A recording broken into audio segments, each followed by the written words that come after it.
Para sa isang ama ay walang bundok ang hindi niya kayang akyatin para sa kapakanan ng kanyang anak. Pero minsan ay may mga bagay na sumusobra na, lalo na kung ang kahinaan na ng isang tao ang ginagamit para sa pansariling intensyon. Ikaw, kabarangay at kapuso, ano ang isang bagay na ginawa ninyo ng iyong ama na hindi mo malilimutan? Dear Papa Dudut, magandang araw po sa inyo Papa Dudut. Lester na lamang po ang itawag ninyo sa akin. 37 years old na ako at isa akong collection agent o taga-kolekta ng bayad o utang ng mga kliyente namin sa isang kumpanya. Wala po ako sa isang lower middle class na pamilya. May 3 akong kapatid, nanay na ihaw vendor at tatay na nagpapasada ng jeep. Hindi ko alam kung paano na magic ng mga magulang ko ang buhay namin noon, pero napagtapos naman nila kaming magkakapatid kahit papaano. Nagtapos ako sa kursong tourism pero nahirapan akong makahanap ng trabaho dahil sa oversupply ng tourism graduates noong kapanahunan ko. Ilang taon din akong nabakante pagkatapos kong graduate hanggang sa naisipan kong maghanap na lamang ng ibang trabaho. Nakapasok ako bilang collection agent sa isang financing company kung saan ay nagpapahulugan sila ng mga appliances at nagpapaloan ng cash. Hindi ganong klase ng buhay ang inaasahan kong mararating ko, Papa Dudut. Matayog kasi ang mga pangarap ko noong bata pa lamang ako. Kaya ako nga po sinikap na makapagtapos dahil gusto kong magkaroon ng mas maayos na buhay sa pagtanda ko. Kaso nga lang ay hindi umayon sa akin ang kapalaran. Alam niyo po, noong nag-aaral pa lamang ako ay hindi naman sa pagbubuhat ng sariling bangko pero maganda ang status ko noon sa eskwelahan. Hindi ako academic achiever pero isa ako sa mga active sa school pagdating sa mga extracurricular activities. Varsity player ako sa eskwelahan namin noon at isa rin ako sa mga suki sa mga pageant. May tinatago rin naman kasi akong itsura kahit na papaano. Sa katunayan, Papa Dudut, ang turing nga sa akin noon ay campus crush. Yun ang dahilan kung bakit nabihag ko ang mailap na puso ng naging girlfriend ko na si Rina noong nasa college pa lamang kami.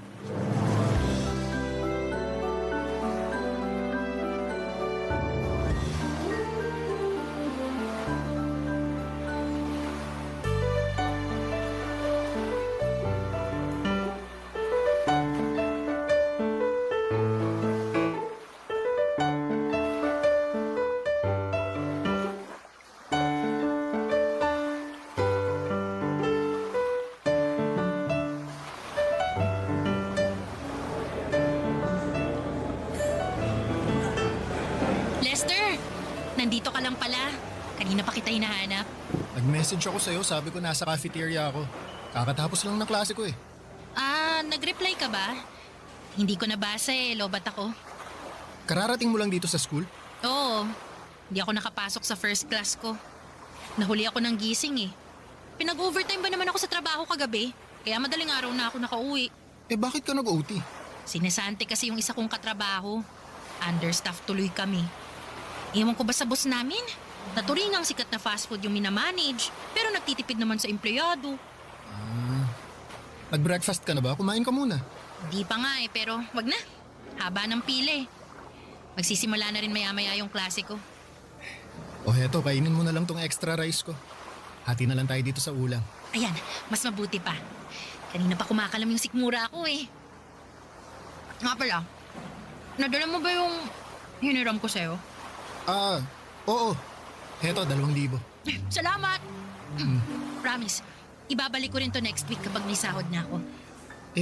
Saan mo ba gagamitin yan? Pambayad ko ng renta sa boarding house. Ilang araw na akong kinukulit ng landlady namin Nakakairita. Hirap talaga sa buhay kapag walang-wala ka, no? Di bale, bayaran mo na lang yan kapag may extra ka na. Gamitin mo na lang muna yung sahod mo next week sa mga kailangan mo pambayaran. Salamat Buti na lang, malawak yung pag-unawa mo. Hindi katulad ng iba dyan, hindi marunong umintindi. Yung prof ko, yung boss ko, pati yung landlady. Ay, nakakainis. Kapag ako talaga yumaman, nako, dead ma ako sa kanilang lahat. Kaya nga tayo nag-aaral ng mabuti para yumaman eh. Ay, hindi. Ako mag-aasawa na lang ng afam para makaahon agad sa hirap. Kahit matandang mayaman pa yan, papatulan ko makalis na ako sa impyernong buhay na to. Uy, teka. Sinasabi mo ba na hindi ako yung aasawahin mo? Bakit? Mayaman ka ba? Sabi ko naman sa'yo, gusto ko makapangasawa ng mayaman, di ba? Yung may sariling kotse, may swimming pool sa bakuran, de-air ko ng buong bahay. Kung ganun ka na, sige, aasawahin kita. Hayaan mo, magpapayaman ako para sa'yo. Yan! Ganyan dapat. Mag-effort ka para naman may rason kung bakit kita sinagot. Eh bakit mo nga pala ako sinagot? Hindi naman ako mayaman. Pogi ka eh. Okay na yun. At least may shota akong pogi. Ay, kakainin mo pa ba yung rice mo? Ako nauubos. Sige, sa'yo na to. Salamat! Akin na rin tong soft drinks mo ah. Aga-aga nagsusoft drinks ka. Sige lang, pakabusog ka. Alam kong pagod ka sa trabaho. Alam mo, nakaka-proud ka nga eh kasi nakakaya mong balansehin yung pag-aaral tsaka pagiging working student mo. Ano nakaka-proud dun? Yung lagi akong pagod? Kulang-kulang ang tulog? Laging napapagalitan ng prof kasi late? Alam nakaka-proud dun, no? Hindi, ang ibig kong sabihin, nakaka-proud ka na kahit nakakapagod yung ginagawa mo, nagpupursige ka pa rin. Wala akong choice. Ipinanganak akong mahirap eh. Kung iniluwan lang sana akong mayaman, magbubuhay doon niya talaga ako. Pero dahil minalas ako sa buhay, ganito na lang muna ako sa ngayon. Pero balang araw talaga, sisiguraduhin ko na yayaman din ako. Tayo. Yayaman din tayo. Ay, oo nga pala. Sorry. Tayo pala. Ano pala ang balak mo mamaya? Gusto mo bang kumain muna tayo sa labas? Gastos na naman. Kakautang ko nga lang sa'yo ng pera eh. Hindi, libre ko naman eh. Ba? Dami mo naman yatang pera ngayon. Papadudot gets ko si Rina. May mga pagkakataon din kasi noon nakapos din kami sa bahay kaya minsan ay wala kaming inuulam. Lalo na tuwing bayaran na ng kuryente, tubig at renta. Kaya naman sinanay ko na ang sarili ko na magtipid. Gusto ko rin kasi na matulungan ko si Rina kahit na sa maliit na bagay lamang katulad ng paglibre ko sa kanya ng pagkain. Kahit yun na lang muna ang maibigay kong suporta sa kanya. Malaki ang pamilya nila Rina, sa Bulacan sila nakatira. 7 silang magkakapatid at ang tanging kumakayod sa kanila ay ang tatay nilang construction worker. Hindi na makapagtrabaho ang nanay nito dahil nabaldado siya matapos ma-stroke. 4 lang sa kanilang magkakapatid ang nag-aaral. Sa katunayan ay hindi na dapat papasok pa si Rina ng college kung hindi lang niya ito ipinaglaban. Kaya siya nagwo-working student para matustusan niya ang sarili niya dahil siya na lamang ang nagpapaaral sa sarili niya noong time na yon. Mas matanda sa akin ang 2 taon si Rina, Papadudot. Ilang beses siyang natigil sa pag-aaral kaya pareho pa lamang kaming first year college nung nagkakilala kami. Naging magkaklase kami sa isang minor subject. Naalala ko pa unang araw noon ng klase noong nagkaroon agad kami ng surprise quiz. Late siyang dumating at walang dalang ballpen, walang dalang papel. Ako ang nag-provide noon sa kanya, Papadudot, dahil naaawa ako. Hanggang sa araw-araw na siyang tumatabi sa akin dahil ako na ang tagabigay sa kanya ng papel. Naging magkaibigan kami at kalaunan ay nagkaroon ng magandang ugnayan. Niligawan ko siya at bago natapos ang first semester ay naging kami, Papadudot. Tumagal ang relasyon namin hanggang 3rd year college. Pero bago pa man magsimula ang bagong school year, ay nagkaroon kami ng matinding problemang dalawa, Papadudot.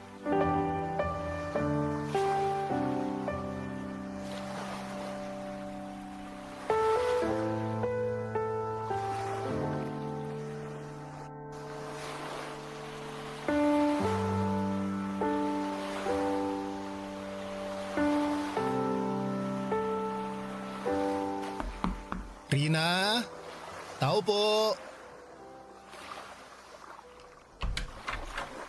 Lester? Anong ginagawa mo rito? Halika nga, nasisiraan ka na ba ng ulo? Teka, Saan mo ako dadalhin? Dito tayo sa tabi, baka makita ka ng tatay ko. Ay, anong ginagawa mo rito? Hindi ka nagre-reply sa mga text ko eh. Di ka rin sumasagot sa tawag. Nag-aalala kasi ako sa'yo. Ang OA mo naman. Di lang nakapag-reply, pupuntahan mo na ako agad dito sa Bulacan. Enrollment na kasi. Gusto ko sana nasabay na lang tayong mag-enroll. Mauna ka nang mag-enroll. Hindi pa ako makakaluwas ngayon. Eh bakit naman? May problema kami ngayon dito sa bahay. Anong problema? Baka sakaling makatulong ako. Wala. Wala kami itutulong sa problema ko. Ay, Rina, boyfriend mo ako. Alam mo naman nagagawa ako ng paraan para matulungan kita eh. Teka, ano tong nasa balikat mo? Wala to. Patingin nga. Wala to sabi! Ano yan? Pasaba yan? Rina, Oo, pasado! Obvious ba? bakit? Anong nangyari sa'yo? Binato ko ng tatay ko ng baso. Hindi lang niya ako binato, sinampal din niya ako. Binugbog. Ano, masaya ka na? Nalaman mo ng totoo! Bakit kanya binubugbog? Gusto mo bang magsumbong tayo sa barangay? Sira ulo ka ba? Ipapabarangay ko tatay ko? Eh bakit ka nga niya binugbog? May ginawa ka ba? Wala akong ginawa. Ikaw ang may ginawa. Pinuntis mo ko. Buntis ka? Oo. 2 buwan na. Teka, sandali. Paano? Kailangan ko pa bang i-explain sa'yo kung paano nabubuntis ang isang babae? Ibig kong sabihin, gumagamit naman tayo ng proteksyon, di ba? Pues yung proteksyon na ginagamit mo, walang silbi. Eh, anong gagawin natin ngayon yan? Anong klaseng tanong yan? May magagawa pa ba tayo? Eh, nandito na to. Teka, anong sinabi ng tatay mo nung nalaman niya ang totoo? Pinagtigil niya ako sa pag-aaral. Pagkatapos kong ipanganak to, maghahanap ako ng trabaho para may pambuhay ako sa batang to. Hindi mo natatapusin pag-aaral mo? Lester, ipinaglaban ko na tong pag-aaral ko sa tatay ko tapos ngayon, buntis ako. Ano pang laban ko kung sinira ko na yung tiwala niya? Hindi niya na ako papayagang mag-aaral pagkatapos nito. Pero, Rina, sayang naman yung nasimulan mo. Sino naman mag-aalaga ng bata pagkapanganak ko? Mga kapatid ko na walang silbi. Nanay ko na baldado. O yung tatay ko na busy sa pagkayod. Huwag kang mag-alala, papanindigan ko naman yung bata eh. Aba dapat lang. Sino ba nagsabing hindi? Ikaw ang may kasalanan ng lahat ng to kaya wag mo akong takasan. Alam ko na, gusto mo bang kausapin ko na lang tatay mo? Para saan pa? Gusto mo rin ba makatikim ng bugbog? Baka mamaya pagsabayin pa tayo eh. Alam mo, umuwi ka na lang. Tsaka na lang natin to pag-usapan kapag kalmado ng lahat. Eh paano ka? Nag-aalala ako para sa'yo eh. Kaya ko ng sarili ko. Masasaktan ako ng tatay ko pero hindi niya ako magagawang patayin. Kaya huwag ka mag-alala. Balitaan mo ako ah. Tawagan mo ako agad kapag nagka-problema ka. Problemahin mo muna kung paano mo sasabihin sa magulang mo na nabuntis mo yung syota mo. Tsaka natin pag-usapan ulit kung anong mangyayari. Sige, tatawagan kita mamaya pagka uwi ko. Rina, alagaan mo sarili mo ha. Oo na. Umalis ka na. Lalabas na maya-maya si tatay para magtrabaho. Baka makita ka pa niya. Naku, iinit na naman ulo nun. Sige. Ay, sandali lang. Bakit? Ano yon? May kailangan ka pa? May extra ka ba dyan? Pahiram naman ako kahit 100 lang oh. Magpapaload lang ako para may pang-text ako sa'yo. Di kita nare-replyan kasi wala akong load eh. Sandali. Oh, ito. Ayun, salamat. Aalis na ako. Sige, mag-ingat ka. Ikaw rin. Papa Dudut, hindi naging maganda ang pagtanggap ng mga magulang namin sa balitang nagkaroon na kami ng anak ni Rina. Pero kahit na ganoon ay wala naman silang magagawa dahil nandun na ang bata. Para makatulong sa mga gastos ni Rina ay nagtrabaho ako sa gasolinahan. Pinagsabay ko ang pag-aaral at trabaho para matustusan ko ang pangangailangan ng baby namin. Nakakahiya rin namang humingi ng pera sa mga magulang ko dahil sila na ang gumagastos sa pag-aaral ko kaya minabuti kong ako na lamang ang mag-provide para sa sarili kong pamilya. Habang lumalaki ang tiyan ni Rina ay lumalaki din ang gastos na kailangan nito. Mula sa mga maternity dress, vitamins, pati ang buwan ng check-up ni Rina, ako ang nagbibigay. Hindi ko alam pero napakaraming demands ni Rina ng mga panahong yon. Pero wala akong karapatang magreklamo dahil pareho naming pinasok ang problemang yon. Papa Dudut, mabilis na dumaan ang 7 pang buwan at matagumpay na naipanganak ni Rina ang baby namin. Isa itong batang babae na pinangalanan naming Sofia. Noong nahagkan ko na ang anak ko, Papa Dudut, ay para bang nawala ang lahat ng pagod at problemang pinapasan ko. Para akong nabuhusan ng kaligayahan noong nakita ko kung gaano kaliit at ka-cute ang anak namin. Noong araw na yon ay sunod-sunod na pangarap ang nabuo sa isipan ko para sa pamilya ko.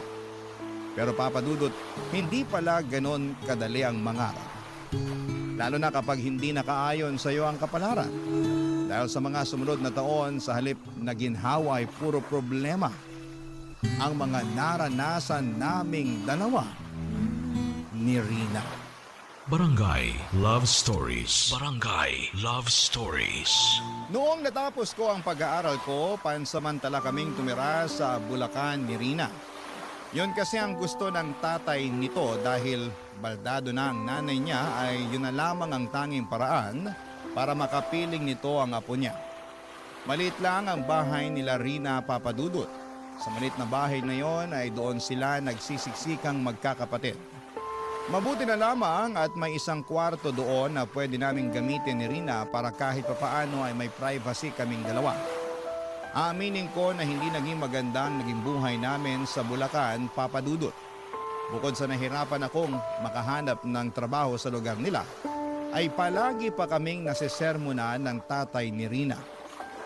Palagi niyang ipinamumukha sa amin ang pagkakamaling nagawa namin at yun nga po ang pagkakaroon namin ng anak sa murang edad. Bawat galaw namin doon ay may halong panunumbat. Kapag pumalag kami ay pareho niya kaming sinasaktan at wala kaming magawa noon dahil nakatira kami sa pamamahay nila. Kahit papaano ay hindi rin naman po ganoon kasama ang tatay ni Rina. Paminsan-minsan kapag maganda ang mood nito, katulad na lamang tuwing sahuran ay binibilhan niya ang anak namin ng diaper o di kaya ay gatas. Pero kapag tagipit ay sa amin talaga siya nagpapalipas ng sama ng loob. Habang wala pang nahahanap na maayos na mapagkakakitaan ay sumasama ako noon sa trabaho ng tatay ni Rina para umextra sa construction, samantalang si Rina naman ay nagbabahay-bahay para magtinda ng ukay. Doon kami kumukuha ng panggastos namin para kay baby. Kasabay ng paglaki ng anak namin ay mas lalo pa naming naramdaman ang kahirapan ng buhay, Papa Dudut.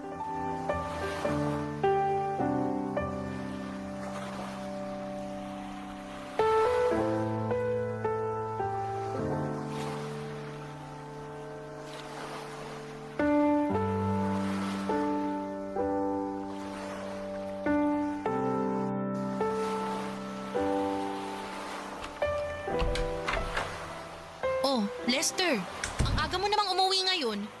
Nasaan si tatay? Nandun pa siya sa construction.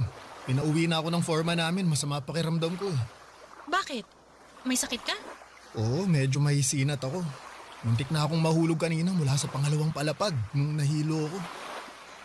May sakit na nga ang anak natin. Pati ba naman ikaw magkakasakit din? Sayang naman yung kikitain mo sa construction ngayong araw.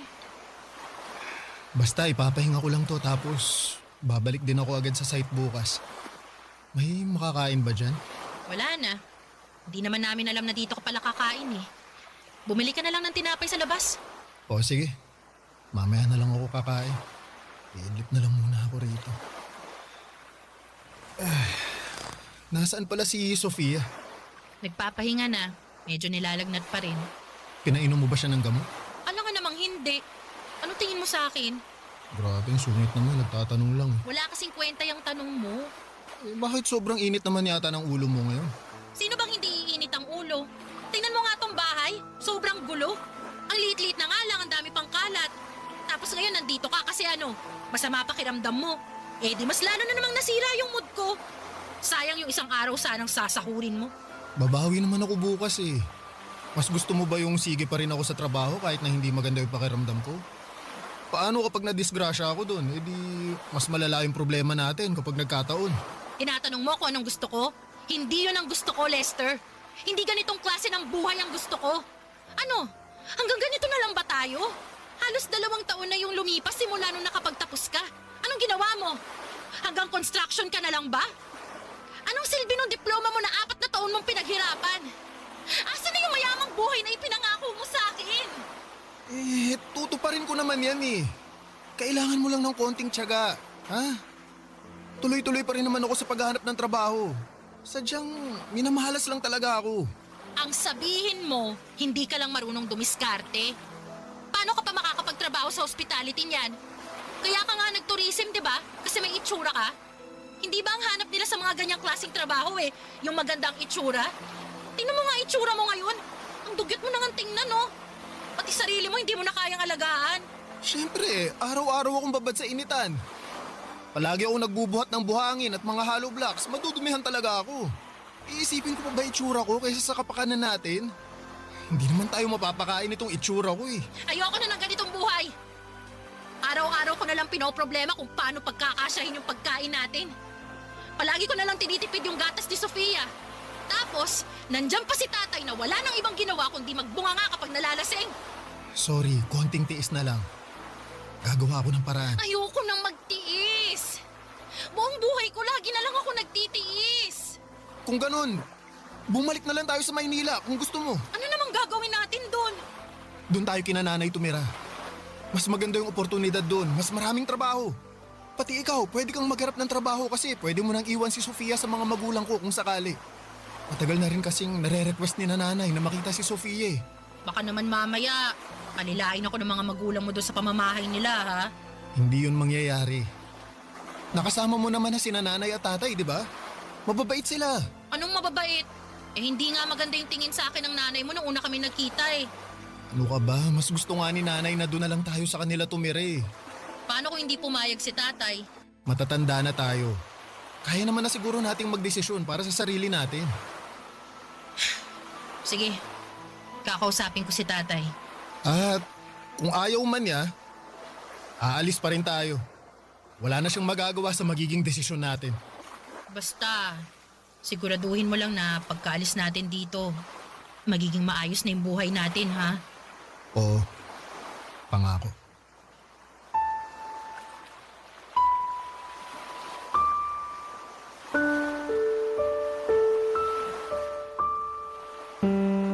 Katulad ng inaasahan ay hindi pumayag ang tatay ni Rina na umalis kami sa poder niya.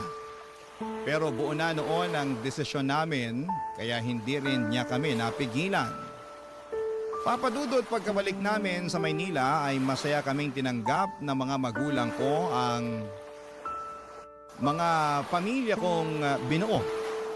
Sa katunayan ay inispoil nga nila ang anak namin sa mga pagkain, mga damit at laruan. Kumpara sa estado nila Rina sa Bulacan ay mas maayos ng kaunti ang naging estado namin sa Maynila. Nakahinga rin si Rina dahil sa wakas ay mas maluwag na ng kaunti ang bahay na tinutuluyan niya. Hindi niya kailangang mamroblema sa pagkain dahil sinananay na ang nagpo-provide noon para sa amin. Malaki ang naging tulong ng mga magulang ko para makapagsimula ulit kami ni Rina. Nagkaroon siya ng chance na ipagpatuloy ang pag-aaral niya. Kumuha siya ng kursong cookery sa TESDA samantalang ako naman dahil hirap pa rin makahanap ng trabaho at that time ay napilitan akong mag-apply bilang collection agent sa isang lending company para lamang makapagtrabaho.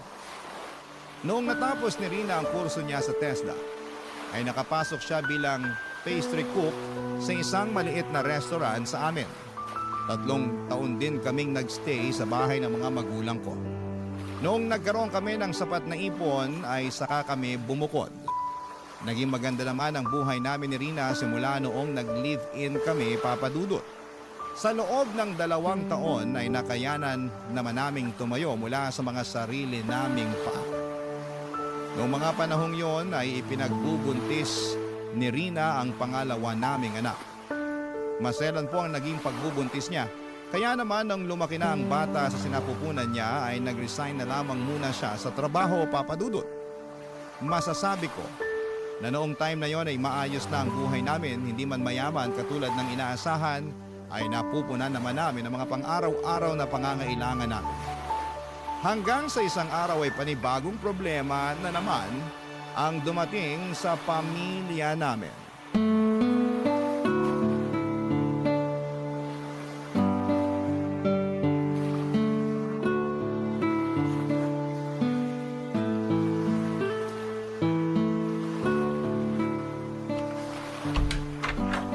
O Rina, nakauwi na pala kayo. Kumusta yung check-up ni Sofia sa ospital? May sakit si Sofia. Anong sakit niya? Meron daw siyang sakit sa puso. Ano yun? May problema siya sa puso? May butas daw sa puso niya. Hindi ko alam kung saang parte yung tinutukoy ng doktor eh. Hindi ko na napakinggan yung ibang sinabi niya. Umiikot na yung mundo ko kanina nung nalaman kong may problema ang puso ng anak ko. Basta, ang sabi, naghahalo daw yung oxygen tsaka kung ano man. Basta ganun. Anong ganun? Hindi mo man lang ba klinaro sa doktor kung anong sakit ng anak natin? Paano ko ikaklaro eh, umiiyak na nga ako. Katatapos ko lang mga anak, Lester. Hindi ko na alam kung anong pinaggagawa ko doon. Kung bakit kasi ako pa yung inutusan mong magpa-check up eh. Mas inuna mo pa yung trabaho mo kaysa sa anak mo. Sabihin mo sa akin kung sinong doktor ang tumingin sa kanya. Babalik ako doon bukas. Basta may butas yung puso ng anak natin, yun ang klaro. Kaya pala lagi siyang hinihingal at madaling mapagod kapag naglalaro. Pero bakit ngayon lang nila nalamang may butas pala yung puso ni Sofia? Bakit hindi nila na-detect yun nung baby pa lang siya? Ewan ko. Hindi naman tayo madalas magpa-check up noon eh. O baka bobo lang talaga yung doktor na tumingin sa kanya dati, ewan ko. Eh ano raw gagawin? Paano natin maaayos yung sakit niya? Kailangan daw niya magpa-opera sa lalong madaling panahon. Eh di pa-opera natin siya bago pa lumala yung sakit niya. Naririnig mo ba yung sinasabi mo? Saan tayo kukuha ng pampa-opera? Alam mo ba kung gaano kamahal ang open heart surgery? Open heart surgery? Oo! Hindi mo alam kung ano yon? I-search mo na lang online. Sawa na akong mag-explain sa'yo. Dami mong tanong. Basta ang kailangan natin ngayon, may ipa-opera si Sofia dahil may butas sa puso niya. Ang problema, wala tayong pera. Saan tayo huhugot ng pampa-opera niyan? Susubukan kong humiram ng pera kina nanay. At sa mga kapatid ko. Hindi lang sana ako tumigil sa trabaho. May ipon na dapat tayo ngayon eh. Tapos, sumabay pa tong pangalawang anak natin. Bakit ngayon pa nagsabay to kung kailang katatapos lang natin gumastos? Diyos ko, saan na tayo kukuha ng pera niyan? Rina, huwag kang mag-alala. Gagawa ako ng paraan. Huwag mag-alala. Kapag ba sinabi mo yung mga katagang yan, mawawala na lang yung pag-aalala ko. Gumawa ka ng paraan para hindi ako mag-alala. Susubukan kong mag-loan sa pinagtatrabahuhan ko. Lalapit din ako sa mga politiko. Baka sakaling may maibigay silang kunting tulong sa atin. Makakabuo ka ba ng kalahating milyon? Kalahating milyon? Ganun kamahal yung operasyon. Yun daw yung kailangan nating ihanda. Pero depende pa sa procedure. Pwede pang tumas yung gastos. Ano ba to? Hindi na tayo nawala ng problema. Ano? Suko ka na? Ganito ba yung buhay na ibibigay mo sa amin? Kailan ko matitikman yung yaman na ipinangako mo sa akin noon? Gagawa ako ng paraan. Magtiwala ka lang sa Ay akin. naku, lagi na lang ganyan. Lahat naman ginagawa ko para sa atin eh. Hindi naman ako nagkukulang. Hindi ka nga nagkulang. Hindi ka rin naman sumapat. Ay, ang malas naman ng buhay na to. Ipinanganak ka na nga mahirap. Kung kailan paangat na, tsaka hihilahin ulit sa kahirapan. Ano bang kasalanan ko? Bakit kailangan ko mamuhay ng ganito? Wala ka namang ginawang mali eh. Malalampasan din natin to. Basta magtiwala ka lang. Pagod na akong magtiwala. Ayoko na umasa. Baka alis na nga. Rina, saan ka pupunta? Magpapahangin lang sa labas. Kailangan kong huminga. Ikaw na munang bahala dyan. Kung saan-saan ako lumapit para makahingi ng tulong, Papa Dudut. Mabuo lamang ang perang gagamitin para sa operasyon ni Sofia. Mula sa mga kamag-anak, kaibigan, politiko at mga organisasyon. Lahat sila ay nilapitan ko na. Mapalad ako dahil nag-abot naman sila ng tulong kahit papaano. Nakapagbenta na rin ako ng ilang gamit. Lahat ng itinatago kong yaman ay nailabas ko na. Nakapag-loan na rin ako sa iba't ibang lending companies, pero kahit na anong gawin ko, ay hindi ko pa rin nabubuo ang kalahating milyon na kinakailangan para sa operasyon ng anak ko. Halos mabaliw na ako noon sa kakaisip kung saan ako huhugot ng pera. Hindi ako makatulog sa gabi at hindi rin ako makapag-focus sa trabaho dahil sa mga pinagdadaanan naming problema. Araw-araw akong pinipressure ni Rina sa puntong wala na ako maisagot sa mga katanungan niya. Kung pwede lang sanang isang lako ang kaluluwa ko ay gagawin ko yon, Papa Dudut, para lamang sa anak ko. Pumasok na nga rin sa isipan ko noon ang mga hold up ng bangko. Pero naisip ko na kapag ginawa ko yon ay baka mas lalo lamang akong karmahin sa gagawin ko. Ayoko rin naman na manggagaling sa nakaw ang pagpapagamot ko sa anak ko. Nung wala nang mahintay pa si Rina, Papa Dudut, siya na mismo ang gumawa ng paraan para masolusyonan ang problema namin. Pero Papa Dudut, hindi ako makapaniwala sa naisip nitong remedyo para lamang mabuo ang perang kinakailangan namin noon para sa anak namin. Barangay Love Stories. Barangay Love Stories. Sa buong buhay namin ni Rina bilang magpartner ay lagi ako ang gumagawa ng paraan para ma-resolve ang mga dumarating na problema sa buhay namin. Nasanay ako na ako lagi ang humaharap at nagbibigay sa mga pangangailangan namin dahil alam ko sa sarili ko na yon ang trabaho ko. Ayoko kasing isipin ni Rina na wala akong kwentang ama sa mga anak namin. Pinangakuan ko siya ng magandang buhay kaya kahit na anong mangyari ay gagawin ko ang lahat para maibigay ang pangakong yon. Pero sa pagkakataong yon ay medyo sumobra na si Rina sa ginawa niya. Isang araw pagka-uwi ko galing sa trabaho ay nagulat ako nang pakitaan ako ni Rina ng 100,000 piso. Noong tanungin ko siya kung saan niya ito nakuha ay wala siyang binanggit tungkol sa pinanggalingan nito. Basta ang sinabi niya ay down payment lamang daw yon nang hiniram niyang pera mula sa isang tao. Nang oras ding yon ay inutusan niya akong magbihis. Ang sabi niya ay kailangan ko raw magsuot ng magandang damit dahil may nahanap siyang racket para sa akin. Wala siyang binanggit kung ano ito basta ang sabi niya ay kailangan ko raw puntahan ang isang address para makuha ko ng buo ang perang hiniram niya. Nakaramdam ako ng pag-asa noong sa wakas ay nalaman kong mabubuo na namin ang pampaopera para sa anak namin. Kaya kahit walang kasiguraduhan kung saan ako pupunta, ay agad akong nagbihis at nagpunta sa address na tinutukoy ni Rina. Sa isang sikat na condominium building ako dinala ng address na ibinigay ni Rina.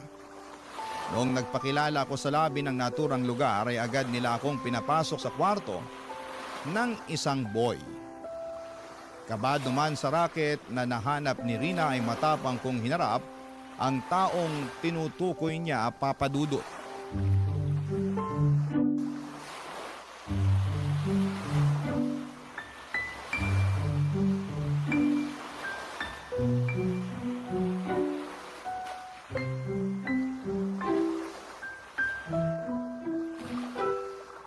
Tao po.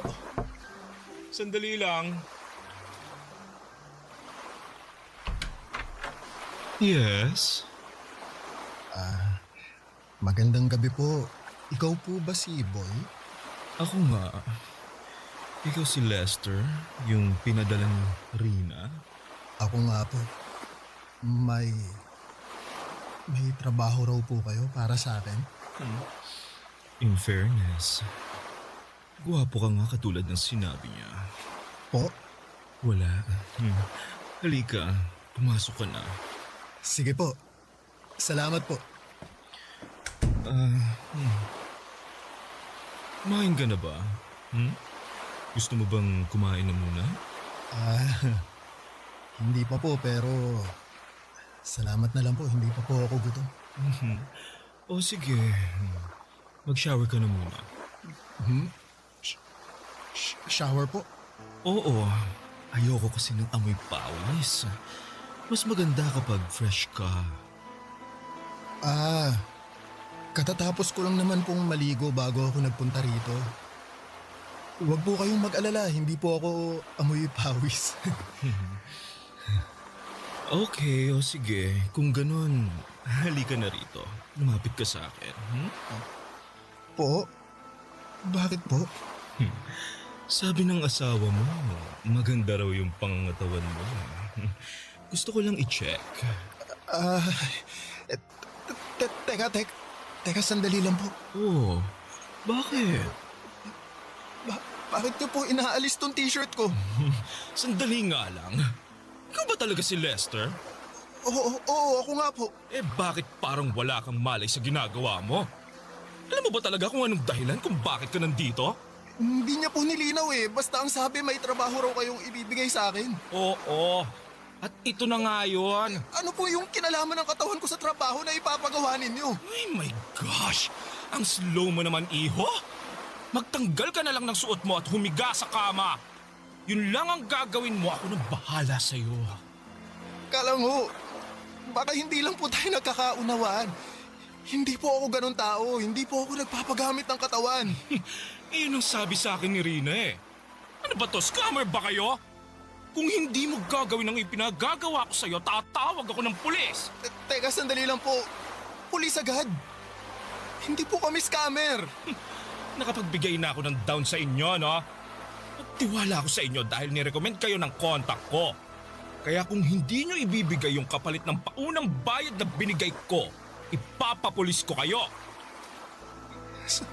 Sandali lang ho ah. Sandali lang ho, tatawagan ko lang po si Rina. May kakalaruhin lang ako sa kanya. Sinasayang nyo lang ang oras ko eh. Nagmamadali ako kaya mas mabuti pa ibalik nyo na lang yung pera ko. Hindi ka makakalabas dito hanggat hindi nyo na ibabalik yung pera binigay ko. Sandali lang po, mabilis lang po ito. Heto na po, heto na, tinatawagan ko na siya. Hello, Lester. Tapos ka na ba? Ang bilis naman yata. Hello, Rina. Anong tapos na? Alam mo ba kung anong gulo tong pinasok mo? Anong gulo? Bakit? Ang gulo ka ba dyan? Pinaghubad ako ng bakla dito. Parang inaasahan mong gagawin ko. Aba malamang. Eh di ibigay mo kung anong gusto niya. Ikaw yung kapalit ng perang hinihiram natin sa kanya. Kailangan niya ng boylet kaya ikaw yung binenta ko. Ano? Anong pinagsasabi mo? Eh kailangan natin ng pera para sa anak natin, di ba? Kaya huwag ka na magreklamo dyan. Hindi ko kayang gawin yung pinapagawa niya sa akin. Ay, dami mo namang arte. Gawin mo na lang kung ano yung gusto niya. Isipin mo ang anak natin. Hahayaan mo ba siyang mabuhay ng may butas yung puso? Pero... Wala nang pero. Huwag kang uuwi dito hanggat hindi mo nakukuha ng buo yung pera, ha? Hello? Rina? Rina! Ano? Tapos na ba kayo mag-usap, ha? Kasi magpapatawag na talaga ako ng security. Hindi, wag. Babayaran ko na lang yung perang hihiramin namin sa inyo. Please, sir. Kailangan talaga namin ng pera sa anak namin eh. Hindi po talaga kami scammer. Please maniwala po kayo. Hindi ko kailangan ng pera, no? Marami na ako ng pera, my dear. Ang bayad na inaasahan ko, ikaw dahil ikaw ang inalok sa akin ni Rina. Ngayon, kung hindi ka papayag sa setup na ganon, ibalik nyo na lang yung pera dahil mukhang hindi naman pala kayo ganon kagipit katulad ng sinasabi ninyo. Total, ngayon lang naman to eh. Ay, hindi! Sinong nagsabing isang beses lang to, ha? Malaking halaga yung hiniram sa akin ni Rina. Ang bayad nun by installment. Kaya bawat Sabado sa susunod na 5 buwan, ha? Kailangan mo kong paligayahin. Sa pamamagitan lang nun kayo makakabayad sa akin. Ha? Ano? Magdesisyon ka na. Bibigyan kita ng chance na umatras. Hindi ako aatras. Gagawin ko to para sa anak ko. Yun naman pala eh. O sige, simulan mo nang mag-alis ng saplot. Matapos ng gabing yon, ay lumabas ako ng kondo na hiyang-hiya. Pakiramdam ko ay lahat ng taong nakatingin sa akin ay alam kung ano ang ginawa ko. Nandiri ako sa sarili ko, Papa Dudut. Kailanman ay never kong naisip na papasukin ko ang ganong klaseng kalakaran. Sari-saring emosyon ang naramdaman ko ng mga oras na pauwi ako ng bahay. Dala-dala ang pera na nakuha ko gamit ang sarili kong laman. Hindi ko po ma-describe sa mga salita ang pakiramdam na yon, pero hanggang ngayon ay damang-dama ko pa rin sa sarili ko ang pakiramdam na yon, Papa Dudut. Pagka-uwi ay hindi ko kinibo si Rina. Nagtampo ako sa kanya dahil iniharap niya ako sa isang bagay nang hindi man lamang ako tinatanong kung papayag ako sa gusto niyang mangyari. Nainis ako dahil may punto rin naman siya. Yun na ang pinakamadaling paraan para makakuha kami ng pera para sa operasyon ni Sofia nang walang tinatapakang ibang tao maliban sa dignidad ko.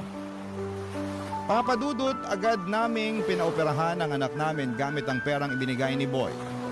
Sa awa ng Diyos ay naging matagumpay naman ang naging surgery nito.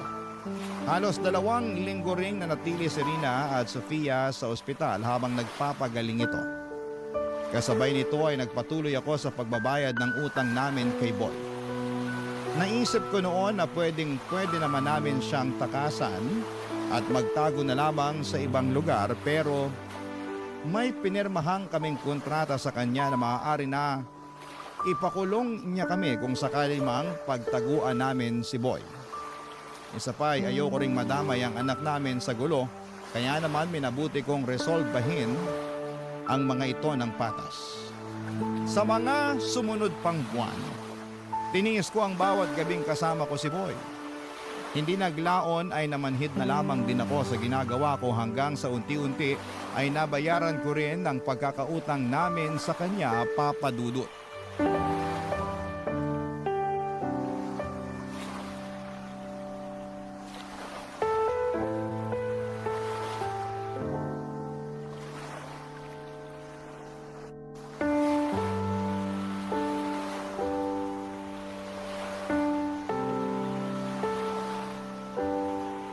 Salamat po.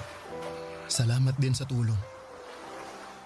Hindi man ganitong klase ng tulong yung inaasahan ko, salamat pa rin dahil kung hindi dahil sa inyo, hindi namin mapapa-operahan yung anak ko. Hindi mo kailangan magpasalamat. Nangangailangan ka eh. Nangangailangan din ako. Nagtulungan lang tayo. Kumusta na pala yung anak mo? Maayos na po siya. Kailangan lang ng ilang follow-up check-up para masigurong walang komplikasyon yung operasyon niya. Mabuti naman kung ganun. Alam mo, gawin na natin huli to. Po, ano pong ibig mong sabihin? Huwag ka nang bumalik next week. Okay na yun. Bayad na kayo ni Rina. Talaga po? Salamat, sir. Pero sigurado po ba kayo na wala na kayong hahabulin pagkatapos nito? Baka mamaya. Wala ka pa rin bang tiwala sa akin hanggang ngayon? Ilang gabi na tayong nagsama.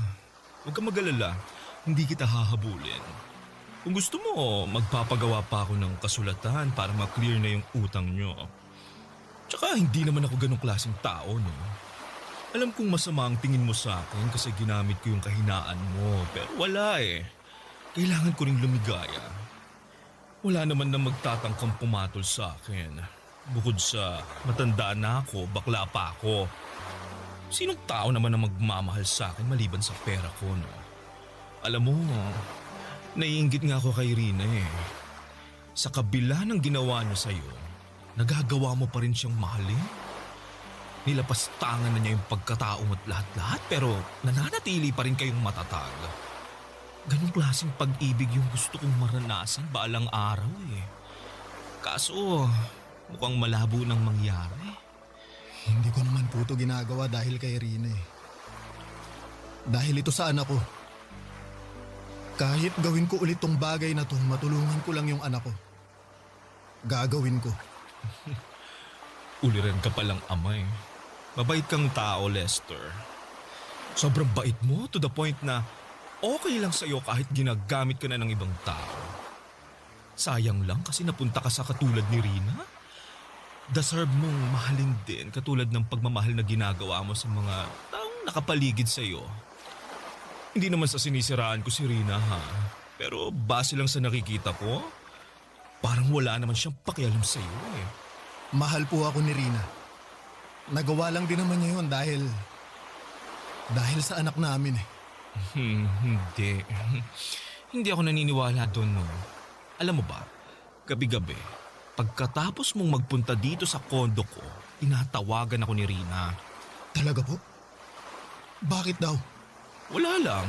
Kinukumusta lang niya kung naging maayos ba yung performance mo. Kung may nagawa ka bang ikagagalit ko. Sabi ko sa kanya, wala. Sobrang galing mo nga eh. Actually, mamimiss kita pero may pamilya ka na eh. Kaya hindi kita pwedeng itali. Tsaka mas gusto ko sa single para walang sabit. Pero anyway, hindi naman yun yung point ko.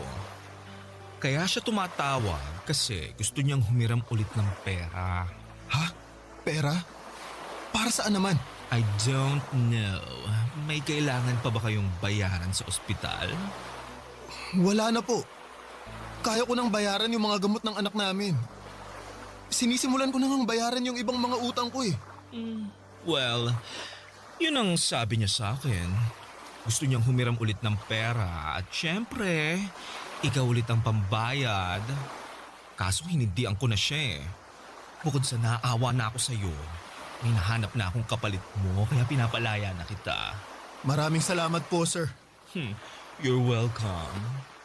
Advice ko lang sa'yo ha, mag-isip-isip ka. Katulad ng sinabi ko, deserve mong magkaroon ng babaeng mamahalin at irerespeto ka. Hindi katulad ni Rina na ang tingin sa'yo, isang pambayad utang. Papa Dudut, nagkaroon ako ng realization ng gabing yon. Pagka-uwi ay kinumpirma ko kay Rina kung totoo ba ang sinabi ni Boy na humihiram ulit siya ng pera sa kanya. Hindi tinanggi ni Rina ang katotohanan. Inamin niya sa akin na sawa na raw siyang maghirap at total ay may mapagkukuhanan na sila ng pera nang walang kahirap-hirap ay chance na raw namin yon para makaahon sa kahirapan. Sobrang dismayado ako sa kanya ng gabing yon at para bang bigla na lamang akong natauhan. Totoo nga ang mga sinasabi ni Boy, ginagamit lang din ako ni Rina at nagpapagamit naman ako dahil mahal ko siya. Unti-unti ay nawala rin ang pagkabulag ko kay Rina. Simula noon ay lagi ko nang nakikita ang mga hindi kagandahang ginagawa niya sa akin. Ang totoo niya, gusto ko na nga sanang makipaghiwalay sa kanya noong mga panahong yon. Pero iniisip ko rin kasi ang kapakanan ng mga anak ko.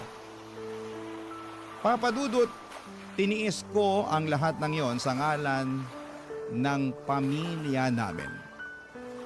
Para sa aming mga anak. Pero sa aming dalawa ay si Rina na po ang may ganang bumitaw. Naganap siya ng ibang tao na magagamit niya ulit. Nung nakakilala po siya ng AFAM ay dali-dali siyang sumama dito at walang pag-aalinlangan na iniwan niya kaming mag-ama. Ang totoo niyan, Papa Dudut, ay nakahinga ako noong iniwan kami ni Rina. Hindi man maganda para sa mga bata na nawalan ng ina sa murang edad. At least, magkakaroon ako ng chance na magsimula pong muli.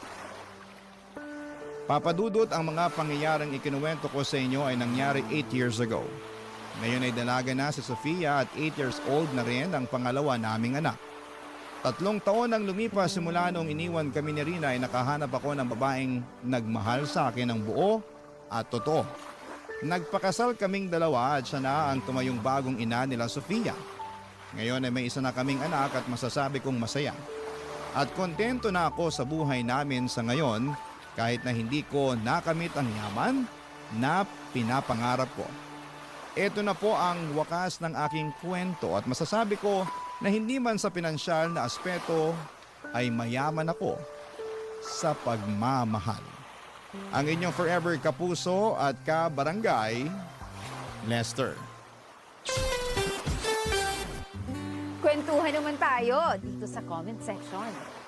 ang mga kwento ng pag-ibig, kwento ng buhay at kwento ng pag-asa dito sa Barangay Love Stories.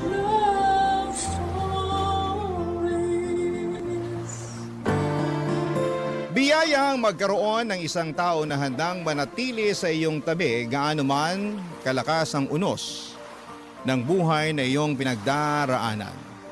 Sila rin ang nandyan sa oras na sumibol ang bagong kinabukasan. Ikaw, kabarangay, meron ka bang kaagapay sa buhay na ito? Dear Papa Dudut, good day po sa inyo at sa mga nakikinig ng Barangay Love Stories, tawagin niyo na lamang po ako sa pangalang Minerva. Isang teacher na nagtuturo sa isang pampublikong paaralan dito sa Valenzuela. 40 anyos na ako ngayong taon at kahit na abala ako sa aking trabaho, ay nakakahanap pa rin ako ng oras para makinig ng inyong programa, Papa Dudut. Paborito ko kasi ang mga istorya na tinatampok ninyo. Lalong-lalo na ang tungkol sa pag-ibig. Ako man at ang aking asawa na si Danilo ay meron ding istorya na aming pag-iibigan na gusto kong ibahagi sa inyong programa. Hindi rin kasi yon naging madali. Kaya nga umaasa ako na kapupulutan po ito ng aral, inspirasyon at kilig ng mga kabarangay natin. Magsisimula ang lahat noong kami ay nasa kolehiyo pa lamang. Education ang kurso na kinuha ko, samantalang business-related naman ang kay Danilo. Noong mga panahong yon, 1 linggo na kaming magkasintahan nang isinama ko siya sa bahay namin para ipakilala sa nanay Salve at tatay Hinerko. Kaso'y hindi naging maganda ang una nilang pagkikita, Papa Dudut.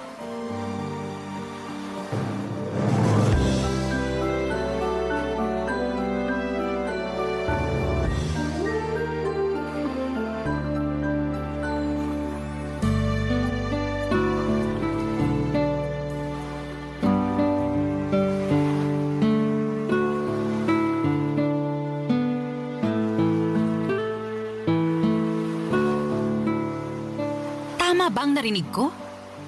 Nobyo mo na ang lalaking to? Opo, Nay.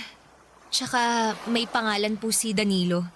Huwag niyo po siyang tawagin ng ganyan. Tatawagin ko siya sa gusto kong itawag sa kanya. Huwag mo kong diktahan. Di mo naman kami masisisi ng nanay mo kung nagulat kami na may nobyo ka na pala. Wala ka rin kasing nababanggit sa amin, anak. Pasensya na po kayo, Tay.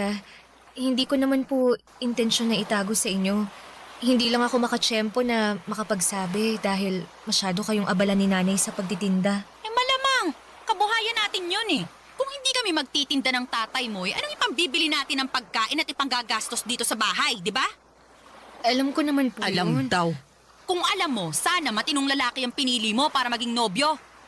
Hindi yung ganyan na mukhang adik sa kanto. Tama ang nanay mo. Sobra naman po kayo, Nay. Nagsasabi lang naman ako ng totoo, no? Hoy, Danilo, sigurado ka ba talagang nag-aaral ka? Sa itsura mo kasi, parang hindi. Nag-aaral po ako. Nay, grabe naman po kayo kay Danilo. Nagtatanong lang ako. Siyempre gusto kong makasigurado na nasa mabuting kamay ka. Na hindi ka sasaktan ng kung sino-sino. Lalo na yung lalaking yan na mukhang hindi gagawa ng matino. Hindi ko po sasaktan si Minerva. Mahal ko po ang anak niyo. Abay, dapat lang na mahalin mo ang anak namin. Dahil kung hindi, may kalalagyan ka sa akin. Tay naman, huwag niyo naman pong pagsalitaan ng ganyan si Danilo. Wala naman siyang ginagawa sa inyo eh. Wala pa sa ngayon. Pero baka sa susunod, meron eh. Buti na yung habang maaga na pagsasabihan na namin siya ng nanay mo. Buti pa, aalis na lang po kami. Ay, teka. Saan kayo pupunta? Kahit saan po kasi mukhang hindi naman welcome dito si Danilo. Tsaka nahihiya na rin po ako sa kanya dahil sa ugali niyo ni tatay. Ayos lang ako, Minerva. Oy, ayos lang naman daw pala sa kanya eh. Narinig mo ba yon, Minerva? Narinig ko. Pero ako, hindi ayos. Dahil harap-harapan yung iniinsulto ang nobyo ko. Pinagmalaki ko pa naman kayo ni tatay sa kanya. Tapos ganyan lang yung ipapakita niyong ugali. Anak, inaalala ka lang namin ng nanay mo. Siyempre ayaw ka namin mapariwara pag nakatuluyan mo yung lalaki na yan. Tsaka tama naman ang nanay mo. Mukha siyang hindi gagawa ng matino. Tignan mo. Hinusgahan niyo na agad si Danilo nang dahil sa itsura niya. O, anong magagawa namin kung kahusga-husga siya? Tsaka bakit kasi dyan ka pa nagkagusto, anak? Ang ganda-ganda mo. Gwapo rin yung dati mong karelasyon. Matangos ang ilong, maputi, makinis ang balat. Sana man lang pumili ka ng mas gwapo pa dun. Hindi naman yata tama na pagkumparahin niyo si Danilo sa dati kong karelasyon. Sumusobra na kayo ah. Kami pa talagang sumusobra. Huminahon ka lang, Minerva. Paano ko hihinahon?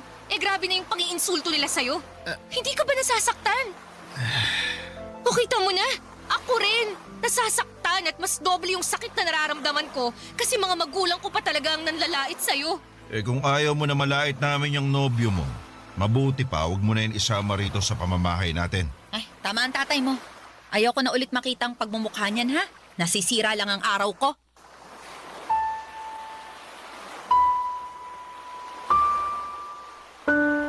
Papa Dudut, hindi si Danilo ang unang nobyo ko. Meron pang isa na nauna sa kanya na nilarawan nga ni nanay na mas nakakalamang daw pagdating sa itsura. Halata rin na mas gusto nila niyon ni tatay kesa kay Danilo kaya naman nasaktan ako kasi mahal na mahal ko ang kasintahan ko.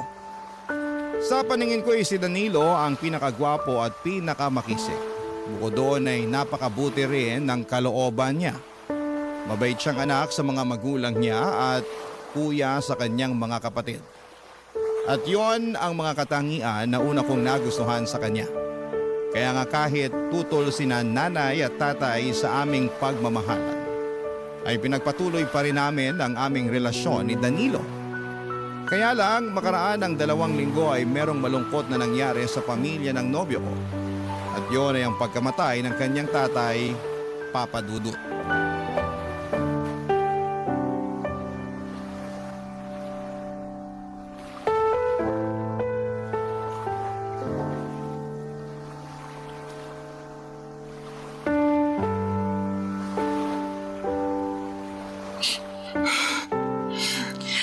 Ang sakit-sakit mawala ng tatay.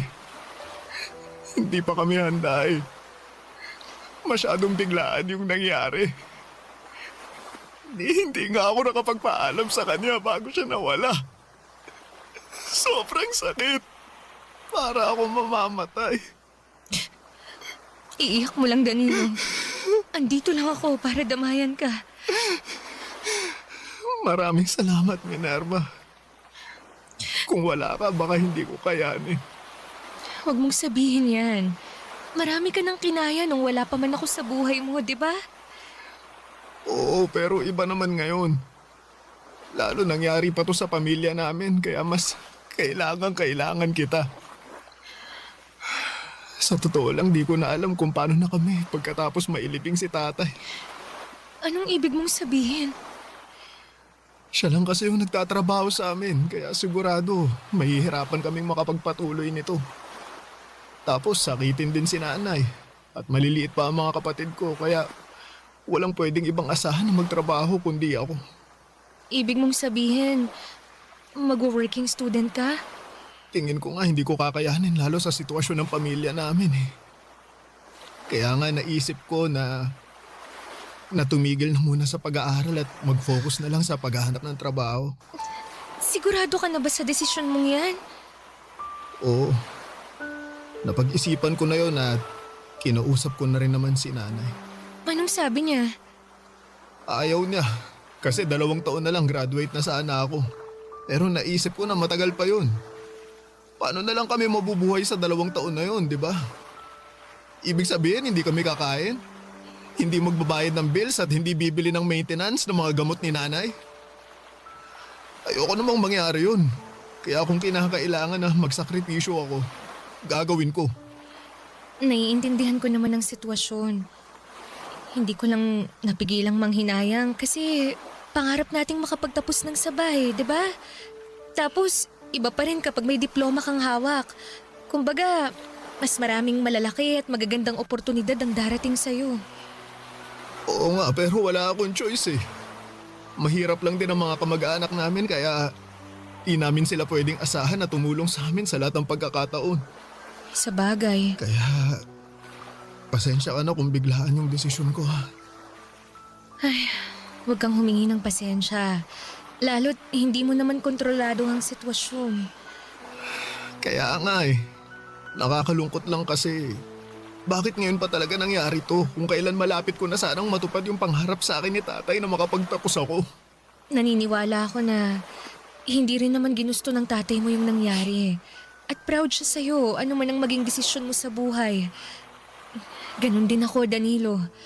Proud na proud ako sa'yo. At tulad nga ng sinabi ko kanina nandito lang ako para suportahan ka. Hindi lang ngayon na may pinagdaraan ng mabigat ang pamilya nyo, kundi araw-araw, palagi lang akong nasa tabi mo.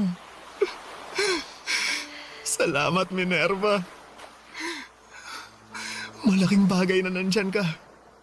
Mas kaya ko kasi nandyan ka. Oo naman, kasama mo ko. Kakayanin natin to. Papadudot, dahil sa ang tatay lamang ni Danilo ang nagtatrabaho sa kanila ay masasabi ko na napilay talaga ang kanilang pamilya. Kaya naman napilitan siyang huminto sa pag-aaral at pinagtuunan na lamang ng pansin ang paghahanap ng trabaho. At bilang nobya niya ay sinuportahan ko siya sa bagay na yon kahit na nga noong umpisa ay nang hinayang pa ako para sa pag-aaral niya. Hindi nagtagal, Papadudot, ay nakapasok bilang helper si Danilo sa isang pabrika sa lugar namin. Pero 6 na buwan lamang siya doon nang magdesisyon siyang subukang mag-apply sa call center. Ako ang kasama niya sa kanyang mga interview at pangunahing taga-suporta niya. At sa awa ng Panginoon, nakapasa siya at natanggap bilang isang agent. Papadudot, proud ako kay Danilo sa ipinakita niyang determinasyon at hindi pagsuko sa buhay. Barangay Love Stories. Barangay Love Stories. Papadudot, kahit na nagtatrabaho na si Danilo noon at mas naging abala na nga sa bagong mundo na pinasok niya, ay hindi pa rin niya napapabayaan ang aming relasyon. Marami kasing magkasintahan noon na naghihiwalay lalo na kapag hindi balanse ng tama ang kanilang mga ginagawa. Pero ibahin ninyo si Danilo, Papadudot, dahil sinabi niya sa akin na kasama ako at ang relasyon namin sa priority niya. Sa katunayan, tuwing day off niya ay pumupunta siya sa bahay para samahan akong mag-aral at gumawa ng mga projects para sa aming klase. Kahit na ayaw na sana siyang papuntahin doon ni nanay at tatay, sa huli wala naman silang nagawa. Malaki ang pasasalamat ko sa suporta na binibigay niya sa akin.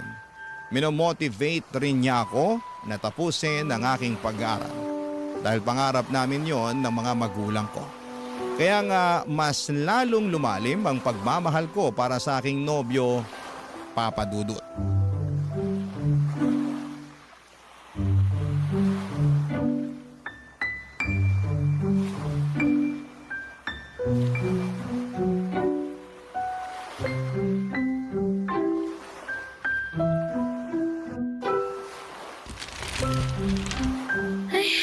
Grabe, pagod na ang utak ko sa kare-review.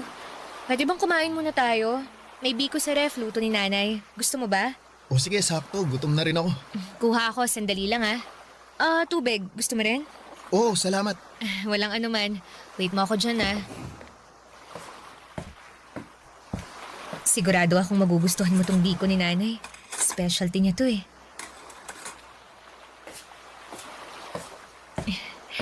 Ito na yung merienda natin. Tulungan na kita. Salamat. Sandali lang pala. Kailangan kong magbanyo. Balik ako ha. Sige lang.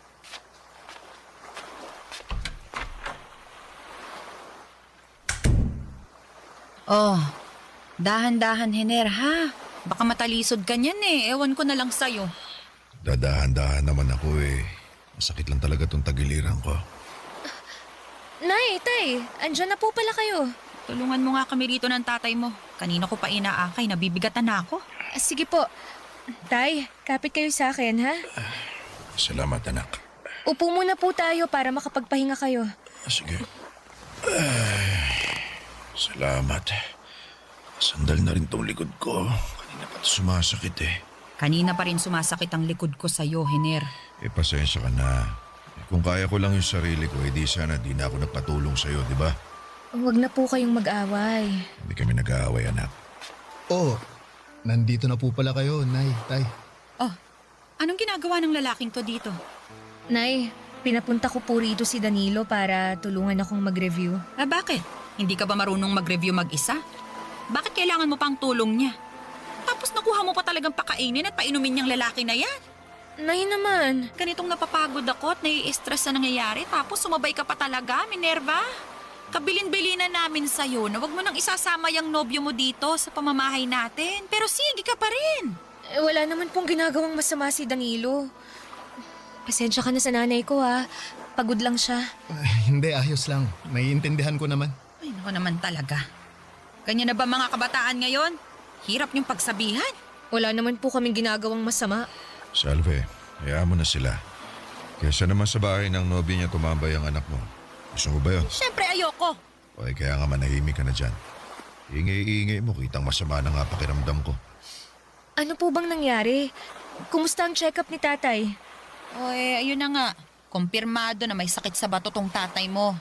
At ayon sa resulta ng mga test niya, malala na raw. Kinakailangan na nga niya mag-dialysis di ba ang mahal nun? Saan tayo kukuha ng pera pang pagamot sa kanya? Ganun po ba? Grabe naman. Grabe talaga. Kaya halos mapanot na ako sa kaiisip kanino lalapit. Pero saka na yan. Gusto ko munang matulog. Pagod na rin tong tatay mo. Doon na muna kami sa kwarto. Buti pa, tulungan mo na lang ako para maalalayan ng tatay mo. Sige po, Nay. Tay, tulungan ko na po kayo. Teka, hindi pa nga nag-iinit puwet ko sa pagkakaupo, tatayo na naman tayo. Huwag ka nang magreklamo dyan. Mas maigi nang nandun tayo sa higaan. Sige na nga, para makahiga na rin ako.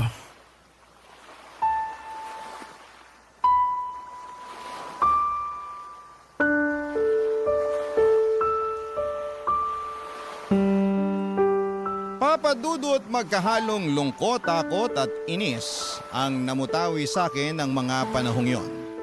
Lungkot at takot para sa kondisyon ng tatay ko at inis dahil sa asal niya sa nobyo ko. Wala namang ginagawang masama sa kanila si Danilo pero sobra naman kung pagbuntunan nila ito ng galit. Kaya nga dismayado talaga ako sa pakikitungo ng mga magulang ko sa nobyo ko. Sa kabila ng lahat, sinabi ni Danilo na hindi naman daw niya dinibdib yon. Sa katunayan ay nag-alala rin po siya ng husto sa kondisyon ng tatay ko. At habang tumatagal ang mga araw ay lumalala ang sakit ni tatay kaya naman nahirapan ang aming pamilya sa mga sunod-sunod na mga gastusin, Papa Dudut.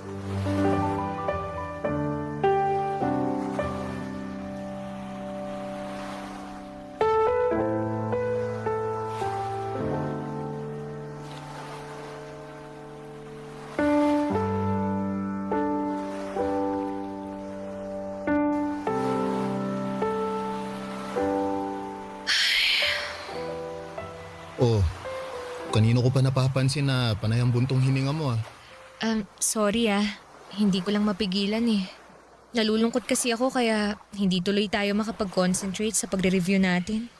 Ay, okay lang naman. Pwede tayong huminto sandali para pag-usapan kung bakit ka malungkot. May problema ba, Minerva? Meron. Malaki. At tungkol yun kay tatay. Oh, may nangyari ba sa tatay mo? Sabihin mo sa akin. Habang tumatagal, lalong lumalala yung sakit niya Tapos nitong mga nakaraang araw labas-pasok na siya sa ospital para magpa-dialysis at magpa-check up. Bukod kasi sa sakit niya sa bato, may iba pa siyang sakit na iniinda. Kaya halos masaid na yung pera namin sa gastos pagpapagamot sa kanya. Tapos yung kaisa-isa naming negosyo na tindahan sa palengke baka malugi pa. Ano na lang kami, diba? Nalulungkot akong malaman yung sitwasyon ng pamilya niyo, Minerva. Kung may maitutulong ako, magsabi ka lang sa akin. Pwede akong magbigay ng kahit konting tulong pinansyal para makabawas man lang sa mga gastusin ninyo. Salamat, Danilo. Pero alam ko naman na malaki rin ang responsibilidad mo sa pamilya mo. Tsaka kamakailan lang may pinagdaanan din kayo. Tapos ngayon pa lang kayo nakakabawi ulit. Naku, wala namang kaso yon, lalo't pamilya mo naman ang dumaraan sa pagsubok. Kaya nga nandito lang ako para umalalay at dumamay sa'yo. Hindi naman malaking pera ang kaya kong ibigay pero alam ko makakatulong yun sa inyo. Nahihiya ako sa'yo kasi hindi mo naman kami responsibilidad. Pero mahal ko kayo. Lalo ka na. Mahal mo pa rin sina nanay at tatay kahit hindi maayos ang trato nila sa'yo. Oo naman, kasi mga magulang mo sila eh. Saka naniniwala naman ako na magbabago rin sila pag nakita nila na seryoso ako sa pagmamahal sa'yo. At yun ang gusto kong patunayan sa kanila.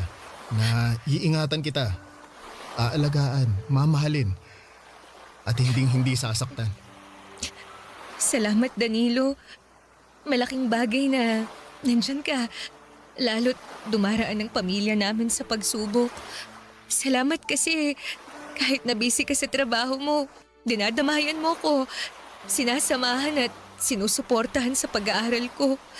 Kahit na nga pinanghihinaan ako ng loob at question ko na yung sarili ko kung kaya ko pa bang makapagtapos. Ha? Anong ibig mong sabihin? Naiisip ko kasi na tumigil na lang muna sa pag-aaral. Katulad mo, para maghanap ng trabaho. Gusto ko kasing makatulong kay nanay sa mga gastusin nila ni tatay pampagamot. Tsaka dito na rin sa bahay namin. Kaya lang, sigurado ako na hindi nila magugustuhan yung naisip ko. Lalo't pangarap namin na makapagtapos ako at maging ganap na teacher. Naniniwala naman ako na matutupad mo yung pangarap mo. Pero kung hingi ng sitwasyon na hindi mo na agad-agad, pwede mo namang ipagpatuloy ulit. Pwede mong balikan para tuparin. Katulad mo? Oo. Sa katunayan, nag-iipon na nga ako paunti-unti ng pangmatrikula ko eh. Mabuti naman kung ganun. Basta, sabihan mo ako ha. Nandito lang ako anuman ang mangyari. Pero sana hindi mo na kailanganing tumigil sa pag-aaral. Lalo, ilang taon na lang naman, makakapagtapos ka na. Hindi pa naman buo ang loob ko. Kaya hindi ko pa masabi kung ano talaga ang gagawin ko. Medyo naguguluhan pa ako sa mga nangyayari eh. Kung maluwag naman ang schedule mo at kaya mo, bakit di mo subukang mag-working student? Sa ganung paraan, di mo kailangan tumigil sa pag-aaral. Pero ano kayang trabaho ang pwede kong pasukin? May hiring ba sa inyo at tumatanggap ng part-timer? Sa ngayon, wala pa eh. Pero kapag nagkaroon, sasabihan kita kagad. Salamat, Danilo. Salamat. Papa Dudut, buti na lang at nandyan si Danilo para maging kaagapay ko lalo na at dumaraan sa pagsubok ang aming pamilya. Malaking bagay na meron akong napagsasabihan ng aking nararamdaman dahil baka masiraan na lamang ako ng ulo kapag sinolo ko yon. At kapag nga nakakaluwag si Danilo ay nag-aabot siya sa akin ng tulong pinansyal para sa mga gastusin namin sa bahay at maging sa pag-aaral ko. Kaya lalo akong nagsikap na makapagtapos dahil hindi na lamang ako ang mag-isang lumalaban para sa katuparan ng aking pangarap na maging ganap na guro dahil kasama ko na doon si Danilo.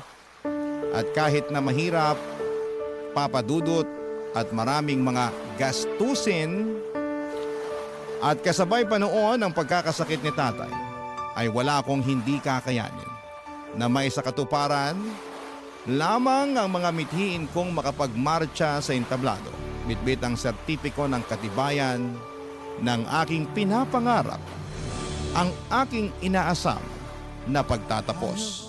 Barangay Love Stories. Barangay Love Stories. Papa Dudut, hindi nga nagtagal ay nakapagtapos ako ng pag-aaral kaya naman sobrang saya namin ng mga magulang ko.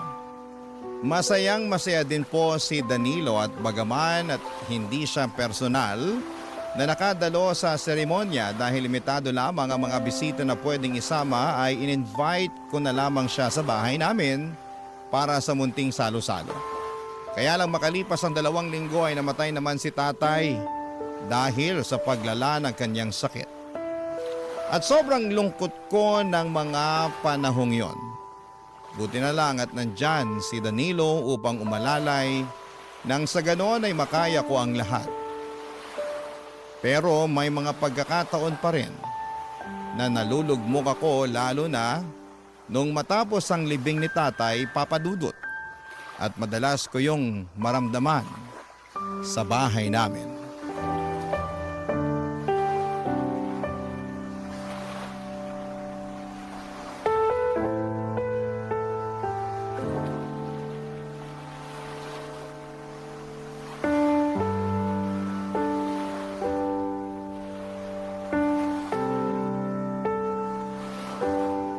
Nay, ano pong ginagawa niyo sa mga gamit at damit ni tatay? Hindi ba halata? Eh di nililigpit ko. Kaya nga kinuha ko tong mga nakatambak na karton sa tindahan. Kasi dito ko planong ilagay ang mga damit at gamit ng tatay mo. Namimiss ko po si tatay. Lalo na yung mga damit at gamit niya. Ako rin. At bilang asawa, masakit sa akin na gawin ang bagay na to. Pero kailangan. Baka lalo tayong hindi makausad kapag nakikita pa rin natin ang mga damit at gamit niya na nandito sa kwarto. Pero hindi naman po ibig sabihin nun na kakalimutan na natin si tatay, di ba? Hindi ko pa po kasi kaya eh. Sino bang nagsabi sa'yo na kalilimutan natin siya? Siyempre hindi. Pero kagaya nga ng sinabi ko kanina, kailangan nating umusad. Hindi naman pwedeng huminto ang buhay natin lahat dahil nawala ang tatay mo. Lalong-lalo ka na, Minerva. Ano pong ibig niyong sabihin? Ngayon nawala na ang tatay mo. Siguro naman naisip mo na yung mga responsibilidad na nakaatang sa balikat mo. Isa na nga dun yung maging ganap na guro ka. Para naman kahit nasa kabilang buhay na ang tatay mo mabigyan mo pa rin siya ng karangalan. Kailan mo ba planong kumuha ng lisensya? Tungkol po sa bagay na yan, ang totoo, wala pa po akong plano. Ha? Paano wala ka pang plano? Kamamatay lang po kasi ni tatay. Hindi ko pa po kayang mag-focus sa pagre-review kasi nagluluksa pa po ako. Kasasabi ko lang na hindi pwedeng huminto ang buhay natin ang dahil lang sa pagkamatay ng tatay mo. Tapos lilinyahan mo ako ng ganyan? Ano na lang ang sasabihin sa'yo ng tatay mo sa kabilang buhay? Sige nga. Kabilin-bilinan pa naman niya na gusto kanyang maging lisensyadong guro kahit na wala na siya. Tapos sasabihin mo sa akin na hindi mo pa kaya? Nay naman eh. Naku, wag mo nga akong artihan ng ganyan, Minerva. Hindi po ako nag-iinarte. Pero sana, wag niyo naman po akong i-pressure. Ipe-pressure kita hanggang maisip mo na hindi ka pwedeng tatamad-tamad lalo't wala na ang tatay mo. Kung hindi ka magiging lisensyadong guro, anong plano mong gawin sa buhay mo, Aber? Hindi ko naman po sinabing hindi ako magiging lisensyadong guro eh. Pero gusto ko po munang magpahinga lalo't nagluluksa pa ako. Luksa ka dyan. Ando na tayo. Pero hanggang kailan? Hindi ko po alam. Yan ang dapat mong alamin dahil wala kang habang buhay para magluksa, Minerva. Kung hindi ka rin lang naman kukuha ng lisensya ngayong taon, mabuti pang magtrabaho ka na lang para makatulong ka dito sa bahay natin. Baka nakakalimutan mong mag-isa na lang ako na nagtataguyod sa inyong magkakapatid. Ay, baka hindi ko kayanin at ako naman ang bumigay at magkasakit. Sige ka. Alam ko naman po yun.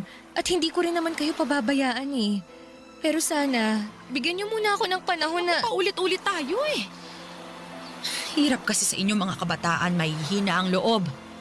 Madamdamin, kaya kaunting bagay, kaunting kibot dinidibdib. Huwag ganon, Minerva, ha? Gayahin niyo kami. Kasi kahit na nagluluksa kami, kahit na malungkot ang buhay, nagpapatuloy pa rin kami. Umuusad kahit na mahirap, kasi mas lalo kaming walang mapapala kung magpapakain kami sa kalungkutan. Ay naku, wala akong matatapos kung dadaldal lang ako sa iyo rito eh. Buti pa, tulungan mo na lang ako rito para magkaroon ka naman ng pakinabang. Papadudot, sa totoo lang, lalong bumigat ang pakiramdam ko sa pag-uusap naming yon ni nanay. Hindi pa kasi talaga ako handang umusad at magpatuloy sa buhay lalo na at kamamatay pa lamang ni tatay. At 1 linggo pa lamang noong naililibing siya. Ngunit natanga na agad ako ng mabigat na responsibilidad sa aking mga balikat. Litong-lito po ako at hindi ko po alam kung saan at papaanong magsisimula. Kaya nga si Danilo ang madalas kong kasakasama ng mga panahong yon. Sa katunayan ay sa bahay nila ako natutulog dahil mas gumagaan ang loob ko. At nakakahinga ako ng maluwag pag wala ako sa bahay namin. Naalala ko lang kasi doon si tatay. Kaya naman lagi ako nalulungkot at umiiyak doon. Tapos ay pinipressure pa ako ni nanay, Papa Dudut. Makalipas nga ang 3 buwan ay nabuntis ako ni Danilo at masasabi ko na lalong nag-ibang takbo ng mundo ko. At kahit pa kapwa kami may takot sa magiging reaksyon ni nanay ay matapang pa rin naming sinabi sa kanya ang mga plano namin ni Danilo. Ngunit bukod sa pagbubuntis ko ay meron pa kaming sinabi kay nanay na labis niyang ikinagulat.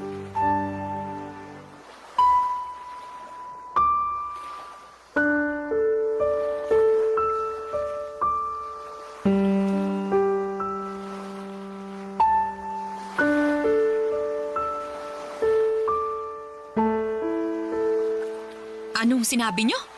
Kasal? Kayo ang magpapakasal? Opo, Nay. At bakit?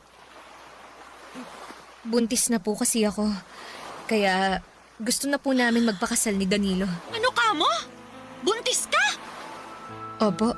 Ay, anak ka naman talaga ng teteng. Bakit ka nagpabuntis sa lalaking yan? Mahal ko po si Danilo. At mahal ko rin po ang magiging anak namin. Mahal ko rin po si Minerva, kaya naman pananagutan ko po siya. Ay, wala akong pakialam sa pagmamahalan nyo. Pero walang magpapakasal sa inyo. Bakit naman po? Nagtanong ka pa talaga? Akala mo yata laro-laro lang ang kasal eh. Hoy, para sa kaalaman mo, kapag kinasal ka na sa lalaking yan, eh habang buhay ka nang nakatali sa kanya. Alam ko po yun. At handa naman po akong matali kay Danilo. Hindi mo talaga alam ang sinasabi mo, ano? O sige, sasabihin ko sa'yo para maintindihan mo. Makinig kang mabuti, ha? Kamamatay pa lang ng tatay mo. Kagagraduate mo lang din, tapos nagpabuntis ka na agad at sa Danilo pa na yan. Hindi ka pa nga nagiging lisensyadong guro, tapos gusto mo lang pala maging nanay? Eh sana hindi ka na lang namin pinag-aaral ng tatay mo. Sana hindi ka na lang namin ginastusan kung wala rin pala kaming mapapalang tulong sa'yo pagdating ng araw. Ano po bang klaseng tulong ang gusto niyong gawin ko? Eh hindi naman ako naging rebeldeng anak sa inyo ni tatay ah. Tsaka hindi naman po porke magpapakasal na kami ni Danilo, eh kalilimutan ko na ang responsibilidad ko sa pamilya natin. Lalo na yung pangarap ko na maging lisensyadong guro.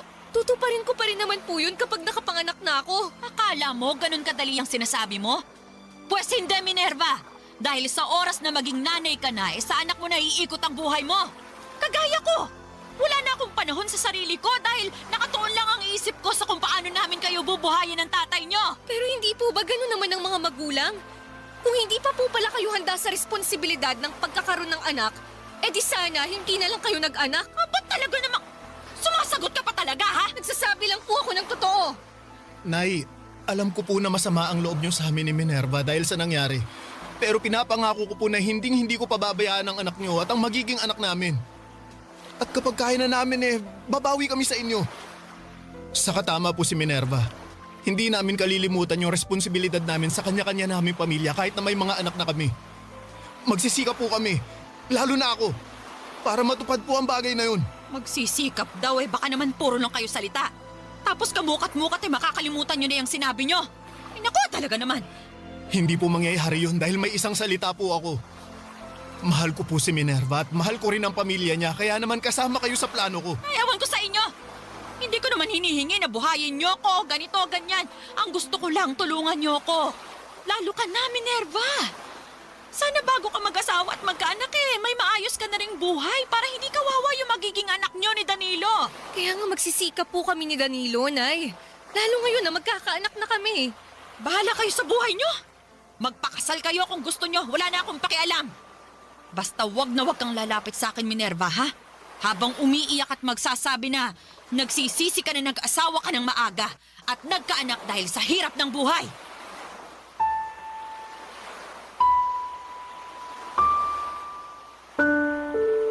Papadudot kinasal kami ni Danilo sa Huwes at nagsama sa iisang bubong. Pero tumira muna kami sa bahay nila para maasikaso ako ng nanay niya hanggang sa makapanganak ako. At mag-isang taon ang baby namin, Papa Dudut. Tapos noong na-promote ang asawa ko sa trabaho niya ay nakaipon kami para makapagrenta ng maliit na apartment. Noong nagdesisyon akong kumuha na ng lisensya sa pagkaguro ay sinuportahan ako ni Danilo. At hindi nga po nagtagal ay nakapasa naman ako at doon na nga nagsimula ang pagtuturo ko. Kung tatanungin ninyo ako kung kumusta kami ni nanay ay masaya akong sasabihin na maayos naman ang relasyon namin. At mahal na mahal niya ang apo niya. Hindi rin kasi niya ako natiis lalo na noong nanganak ako. At siyang nag-alaga sa anak namin ni Danilo kapag nasa trabaho kaming pareho. Sa kabilang banda ay guilty din ako kasi hindi ako agad nakabawi sa kanya lalo na noong namatay si tatay. Kaya nga wala na akong sinayang na sandali noong nabigyan ako ng pagkakataon na tuparin na ang matagal na nilang pangarap para sa akin. At habang tinutupad ko yon ay malaki ang pasasalamat ko sa aking asawa na nanatili sa aking tabi at naniwala sa kakayahan ko. Hanggang dito na lamang po, Papa Dudut, ang sulat ko. Sana po'y mapili po ninyong i-ere sa programa ninyong Barangay Love Stories. God bless and more power sa inyong istasyon. Ang inyong forever kapuso at ka-Barangay Minerva. Kwentuhan naman tayo dito sa comment section.